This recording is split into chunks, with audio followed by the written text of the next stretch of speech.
이용구 전 법무부 차관의 택시기사 폭행 사건을 서울 서초경찰서가 부실 수사했다는 의혹과 관련해서 경찰이 진상조사 결과를 발표했습니다. 사건 처리가 부적절했다는 점에 대해 국민께 죄송하다면서도 무마 청탁이나 수사 외압은 없었다고 밝혔습니다. 취재기자 연결해서 알아보겠습니다. 임성호 기자. 네, 사회부입니다. 네, 그러니까 이 전 차관의 택시기사 폭행 사건 수사가 부실했다는 걸 경찰이 인정한 거죠? 네, 그렇습니다. 지난해 11월 이 전 차관이 술에 취해 택시기사를 폭행한 사건을 서울 서초서가 덮었다는 의혹이 불거지자 지난 1월에 서울경찰청이 진상조사단을 꾸렸는데요. 오늘 그 조사 결과를 발표한 겁니다. 경찰은 우선 의혹 규명을 위해서 이 전 차관과 택시기사, 서초서 관계자 등을 포함한 91명을 조사했고 관련자들의 휴대전화와 PC, 또 서초서 CCTV 등을 포렌식하고 통화 내역 8천여 건을 분석했다고 밝혔습니다. 그 결과 당시 사건 담당 수사관이었던 A 경사가 폭행 장면이 담긴 택시 블랙박스 영상을 확인하고도 이를 보고하지 않았다고 밝혔습니다. 또 당시 이 전 차관이 공수처장 후보로 거론되는 유력한 법조계 인사라는 점을 형사팀장과 과장, 서장 등 관계자들이 알았지만 사건을 종결할 때까지도 서울청에 보고하지 않았다고 말했습니다.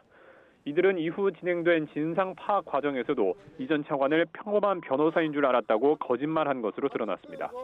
경찰은 그러면서도 수사 외압이나 이 전 차관의 사건 무마 청탁 등은 없었다고 선을 그었는데요. 직접 들어보겠습니다. 이 전 차관이나 이 전 차관의 통화 상대방이 경찰 고위 간부나 서초서장 이하 사건 담당에게 통화 내역을 발견할 수 없었으며 네, 임성호 기자, 이렇게 진상조사 결과는 나왔는데 후속 조치도 전해주시죠. 네, 조사단은 우선 택시 블랙박스 영상을 확인하고도 상부에 보고하지 않은 담당 수사관 A 경사를 특수 직무유기 혐의로 검찰에 송치하기로 했습니다. 이와 함께 형사팀장과 과장, 서초서장에 대해서는 A 경사를 제대로 지휘 감독하지 못하고 서울청에 보고를 소홀히 한 책임을 물어서 감찰 조사를 하기로 했습니다.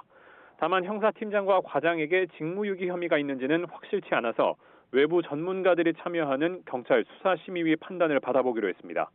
경찰은 또 택시기사에게 블랙박스 영상을 지워달라고 요청했던 이 전 차관에게는 증거인멸 교사 혐의를 적용해 검찰에 송치하기로 했습니다.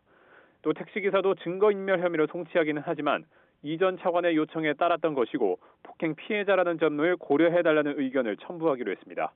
경찰은 앞으로 내사 사건 관리 체계를 수사에 준하는 수준으로 끌어올리고 수사심의위를 통한 외부 통제도 강화하겠다고 덧붙였습니다. 지금까지 사회부에서 YTN 임성호입니다.